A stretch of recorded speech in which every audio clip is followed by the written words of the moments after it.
Float realmente disse a verdade quando falou que já sabia do plano do Eren desde o começo? Existem evidências no mangá de que o personagem está mentindo. Vem comigo que vamos analisar toda a trajetória do personagem que demonstra tantas falsidades.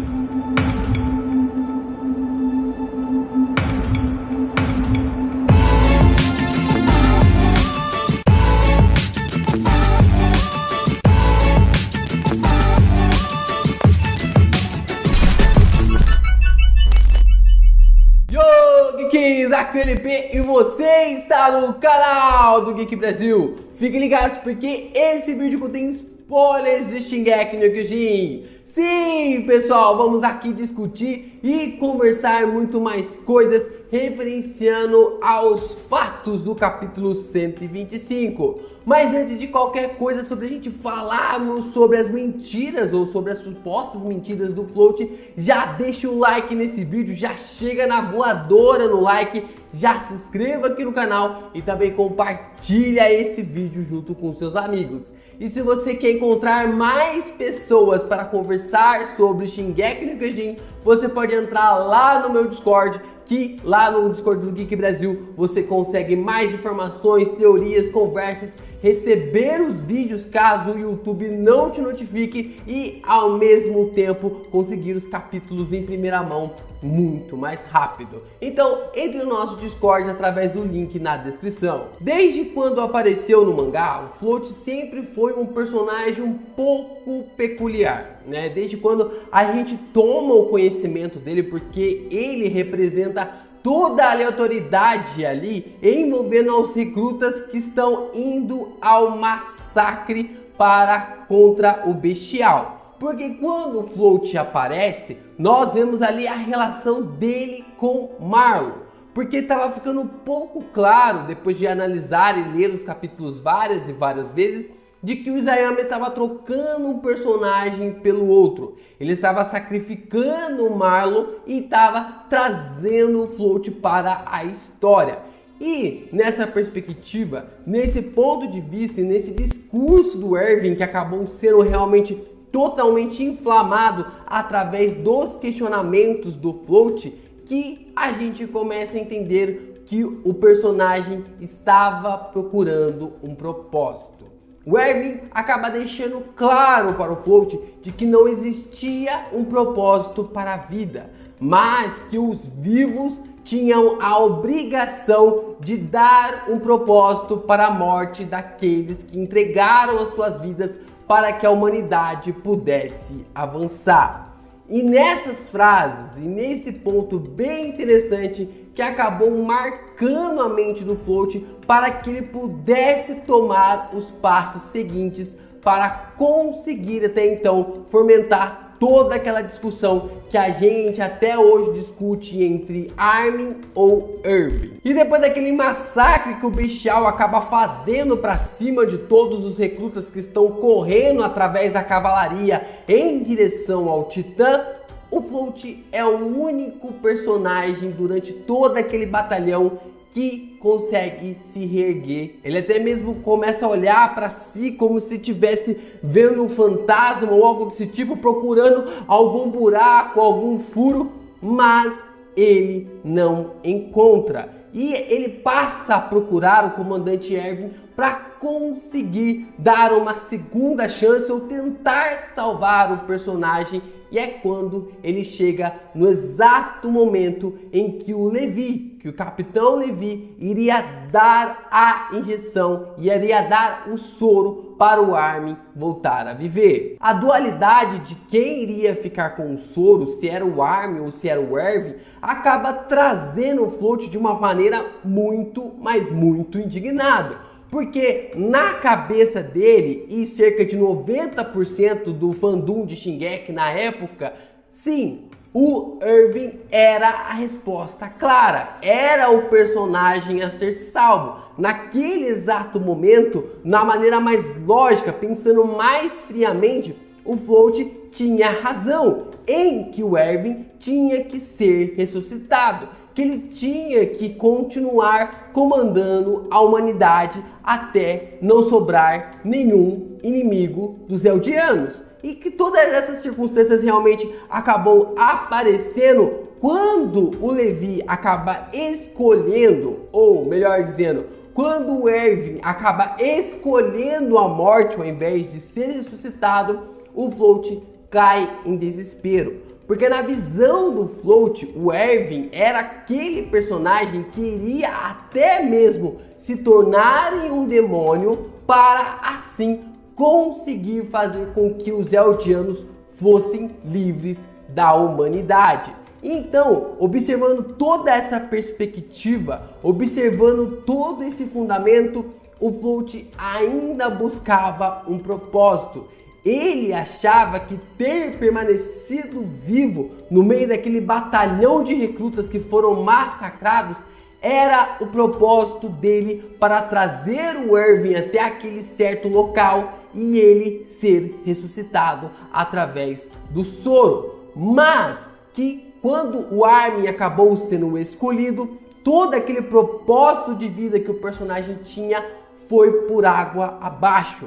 Mesmo o Erwin tendo falado para ele que o propósito estava na morte ao invés na vida, ele ainda acreditava que era na vida dele que ele iria ajudar a humanidade, ou que ele iria ajudar os Eldianos a serem livres. E em um dos momentos que acabou trazendo todo esse divisor de águas para o fandom de Shingeki começar a não gostar do Float, foi quando a Hit acaba recebendo as notícias do Marlon, que até aquele momento ela tinha ali um tal de um sentimento ou algo assim envolvendo o personagem, na qual o Float foi extremamente frio. Eu digo até mesmo muito, mas muito imbecil da maneira como ele tratou os sentimentos da Hit.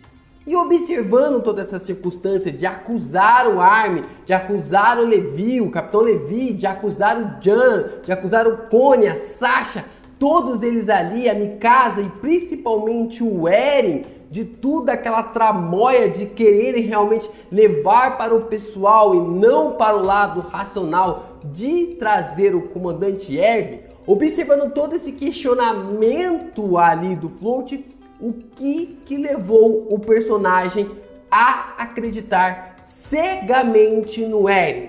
Depois de 4 anos, depois de todas essas circunstâncias, o que realmente fez o Float acreditar no Eren de um jeito que ele confiasse todas as circunstâncias para que o plano de trazer o Império de Eldia de volta fosse realmente realizado?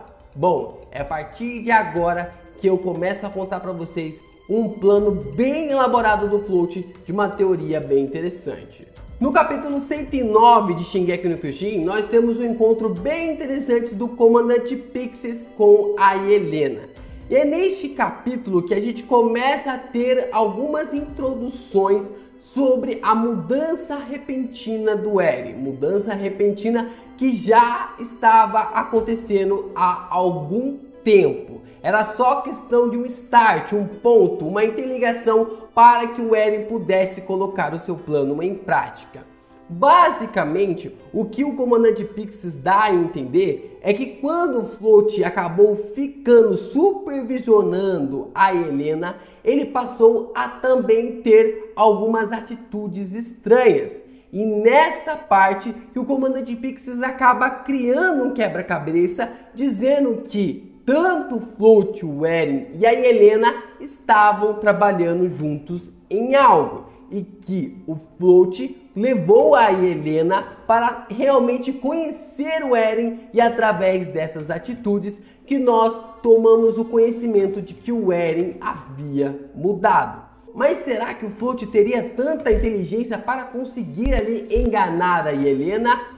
Ou ele começou a agir através das situações? O Float é um personagem que consegue agir bastante no improviso e que existem muitas partes no mangá que deixa isso cada vez mais claro. E através desse encontro que a gente tem do Eren com o Float e Helena, o Eren decide agir. Mas o que levou a Helena a convencer o Float a ajudá-la no seu plano, mesmo sabendo de todas essas circunstâncias? Mesmo ou talvez sabendo ou não, será que o Float sabia da eutanásia ou a Helena criou uma história na cabeça do personagem? Na cabeça ali da Helena, passando as informações para o Float, ela buscou e entendeu que o personagem precisava de um propósito. Olha só novamente o propósito do Float sendo brincado na mente dele.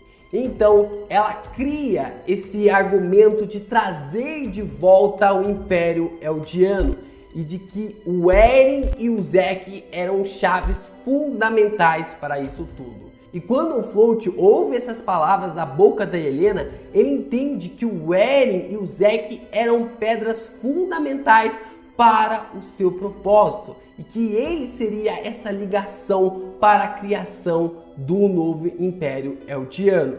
Então, o Float não liga mais para tudo aquilo que aconteceu, porque agora ele tem um novo propósito.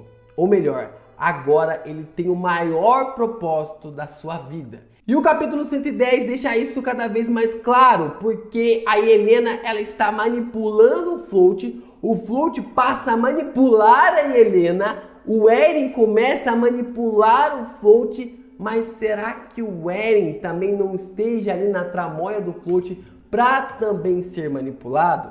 É bem estranho essa perspectiva e esse pensamento um pouco perigoso do fato de que o Float esteja mentindo para tentar manipular todas as suas situações para o momento exato para ele assumir o comando de tudo. Pode ser bizarro, pode ser uma loucura, mas revoluções dentro de revoluções acabam criando líderes verdadeiros ditatoriais. E é aonde que eu quero chegar com o Float através das suas mentiras no capítulo 125. Observando essas mentiras do capítulo 125 e analisando todos esses pontos envolvendo aquilo que o Eren sentia pelo Float e também seja algo recíproco, como que o Eren iria de todas as pessoas do mundo, de todos os seus amigos, ele iria contar o seu plano para o Float? Aquele personagem que o encurralou, que te tratou de uma maneira mais grosseira possível por tentar salvar um dos seus amigos,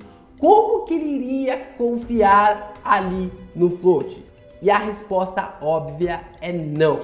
O Eren não confiou no Float, o Eren não contou o seu plano para o Float, o Eren apenas agiu. E o Float usou a situação de tudo que estava acontecendo ao seu favor. Todas as palavras que o Float disse são mentiras e não tem ninguém ali naquela sala que consiga comprovar que as palavras que ele está dizendo é mentira, porque o Eren é o único que pode contradizer ele e ele está longe, ele não está naquele lugar. O Eren pode ter até entendimento, mas ele não vai interferir. E o fato é que quando a gente começa a entender e acaba sendo realmente crucial toda essa manipulação, é na pergunta da Mikasa para o Float. Float, aonde estão os comandantes Levi e Hange? E o rapaz acaba respondendo de que eles estão mortos, infelizmente, por Zack. E é nessa palavra e é nesse detalhe que ele está tentando manipular toda a situação para si, para conseguir a simpatia de todos que estão naquele local. E observando toda essa circunstância, observando todos esses detalhes e essa frase em si do Float, a gente começa a entender que o Isayama está utilizando o personagem para desenvolver tanto o Jan quanto também a Mikasa. Bom, pessoal, espero que vocês tenham gostado desse vídeo. Deixem aí nos comentários o que vocês acharam desse vídeo, dessa análise do personagem, essa busca por propósito do personagem, passando por todas essas situações e se debrando cada vez mais, né? Porque ele tem uma arma na mão, então acaba sendo algo muito mais convincente contra alguns personagens que estão desarmados e que a sua palavra torna-se algo muito mais verídico quando você tem uma arma na mão. Se você também quer ler uma história bem interessante, eu convido vocês a lerem A Teoria do Caos entre Descobertas e Sacrifícios. Sábado agora nós lançamos o capítulo 5. Sim, gente, já estamos com 5 capítulos lançados. Tem muita história, algumas respostas já foram dadas, mas muitas perguntas também estão sendo criadas. E a cada 10 dias está sendo muito interessante essa experiência de escrever um capítulo atrás por capítulo. E eu prometo para vocês que o capítulo 6, que vai ser lançado no dia 21, vai ser de explodir cabeça. Isso é tudo, pessoal! Valeu!